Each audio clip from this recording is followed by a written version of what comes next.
welcome back to Libertas. This is Tonino Abana with my guests Gato and Tanya. We are discussing social media in the era of fake news. And before the break, I was asking my two guests here, what are the social and moral boundaries of social media? And who should be the one to guide us with this? Is it the church? Is it individuals? What do you think of that?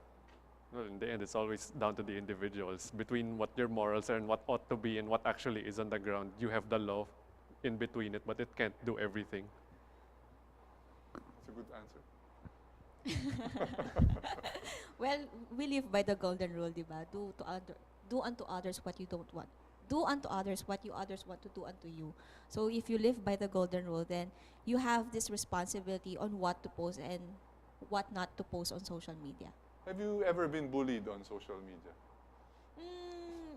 No, I haven't. Have you was there ever a time when someone posted something offensive to you? No. How about you, Gato? No. So, yeah, Maybe you were asking the wrong question. Was there a time that we bashed someone? Okay, yeah. So, no, because no, we didn't. let's face it. Maybe on the political front, social media has been used to destroy and to malign politicians. I mean, that's like fair game. That's where all of this fake news is happening, right? We're in an era where social media has influenced the election, for instance. I mean, we during the campaign period, during the recent national elections, we had a candidate backed by traditional media, perceived traditional media, and then a candidate backed by social media. And the guy I'm talking about President Duterte. He won. He had 16 million followers, and he had close to 16 million votes. So that's how important social media is. Now I'm seeing a trend where social media is also used not just to campaign for someone, but also to destroy enemies of the state or enemies, perceived enemies of the person in power. What's your opinion on that, and where does the law stand with something like that? Well, the law is very clear. As long as it isn't libel or as long as it's protected free speech, they can say whatever they want. So if they say what we normally use, like blind items, they'll merely imply the identity of the person who they're imputing defamatory statements to. But it's really hard for the law to. There was a texter, no, wala yung Yeah. text. Anyway, okay. What about fake? There's the. Okay, we have a. Hello? Okay. We have a text. Good evening, Libertas. Yung mga fake news sa social media ay labag sa batas pursuant to Republic Act 10175, otherwise known as the Cybercrime Prevention Act. Thanks from Bert Sinday of Bayugan City, Agusan del Sur. Tama ba yun? Well, actually, It's been there in the are. RPC since forever, pero that's also included. Is it? I'm not so sure if it's included with Cybercrime Prevention Act, but it is included under RPC and the Presidential Decree of Ferdinand Marcos. Kasi when you see fake news, it's more on news that affects public order, right? And what That's about what I fake understand. people? Fake. Well, there are a lot of fake people. We can No, do I nothing mean- about it. No, not fake in the. Fake I mean, accounts. fake accounts, trolls basically. So trolls are being used as a weapon to destroy other people. So you have several accounts that are fake. Well, that's a possible regulation on social media that you have to identify the actual owner of the account. But there's no law yet. There's no. Are you in favor of a law identifying actual owners of the account? In other words, to prevent fake accounts. How can you identify someone, di ba? How can you limit a person from doing or creating a fake account? But even if it is a fake account and you can identify who is the owner, then you can file a case against that person. Yeah, but for example, I steal your identity and I use your photo as a fake account. But there's a law about it. It's under Cybercrime Prevention Act where it is, used as parang identity theft. Okay, so Yes. that's another. That's Well, another. Yes, if It's you another can, issue. if you can, identify the thief of your identity, then it's possible that That you happens can, all the time. I mean, Yes. especially it is from ginagamit nila yung mga accounts ng mga certain text. celebrities to ask for money. And yeah, we have another texter. isn't it fake news a threat in Philippines democracy? Isn't it fake news a threat? It is, actually. Another texter. Yeah. Suggestion lang po, problema natin ang social media. Mas maganda siguro o ano kaya sa bawat SIM card natin, iparegister natin sa NTC para ma-monitor o maiwasan natin ang mga fake news.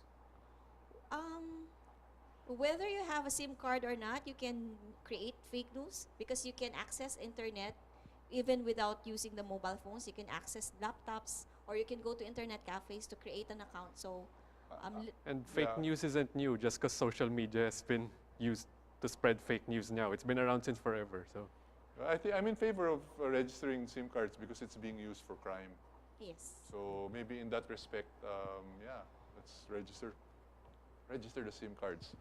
Let's shift the topic to government officials and their responsibility as bloggers. So I think the main topic in the investigation yesterday in the Senate was whether Ms. Uson, who's an undersecretary of Malacanang as a spokesperson,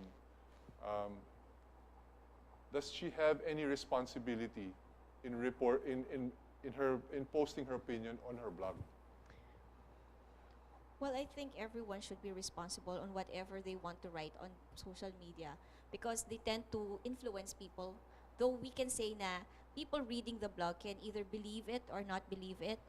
But since Uson is a very influential people, Uson. he's Uson and famous, and she's working for. Yeah, she's actually the undersecretary. Yes, people for tend to believe whatever she communication. says. So she is responsible for whatever she.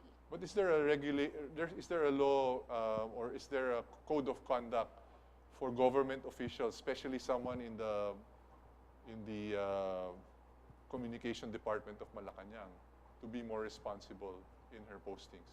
Is there any code of conduct that she has to follow? I'm not aware of the Civil Service Commission if they have a code of conduct with regard to that. But yeah, I'm not sure what was she appointed by the president. So Yes. it would be up to him.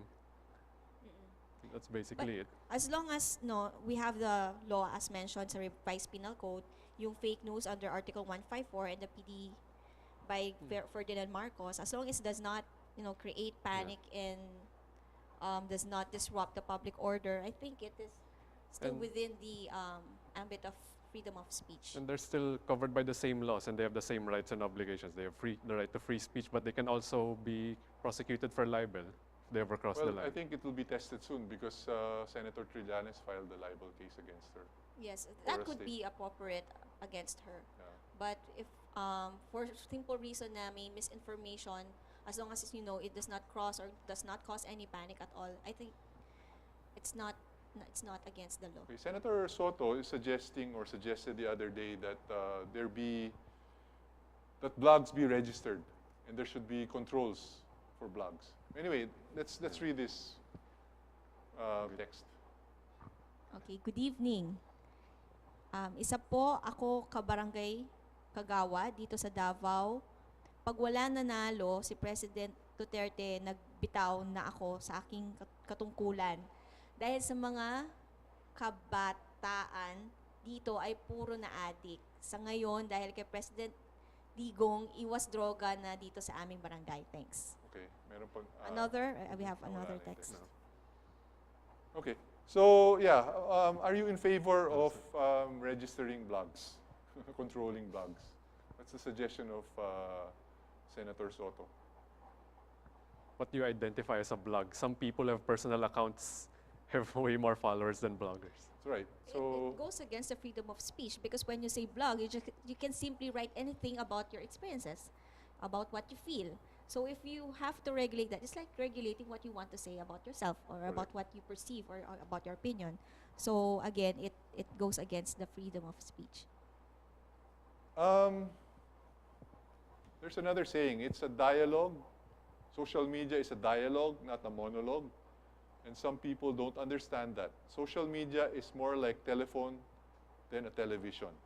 And my next question is related to that. Has social media raised the level of discourse? Or is that level not really important?